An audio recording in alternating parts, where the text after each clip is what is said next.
তো চলেন আজকে আপনি কঠিন একটা জিনিস দেখাই। জিনিসটা হইতেছে কিভাবে বাড়ির কবুতরে পাল্লার কবুতর বানানো যায়, বা কিভাবে হাট থেকে একটু ভালো শেপ বা ভালো চোখ কবুতর কিনে ওটারে পাল্লার কবুতর বানানো যায়, যা বর্তমানে আমি দেখতেছি খুবই চলতেছে। যেমন আমার বাসার এই সিলভার গড়াটা খুব ভালো উড়ে, ওরে যে কেউ হাতে দিলে বিশ্বাস করতেই বোঝে না কবুতরটা উড়ে প্লাস কবুতরটা ভালো। চলেন দেখি এটারে কিভাবে সিল খাওয়া পাল্লার কবুতর বানানো যায়।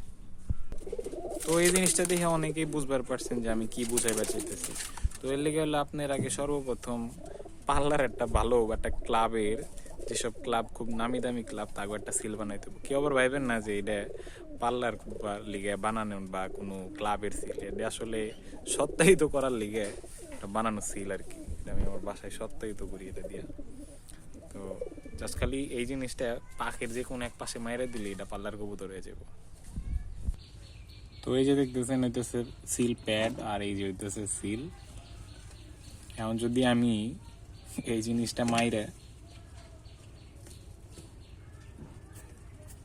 কালি কম, এই দেখেন সিল মারা কবুতর হয়ে গেছে এখন।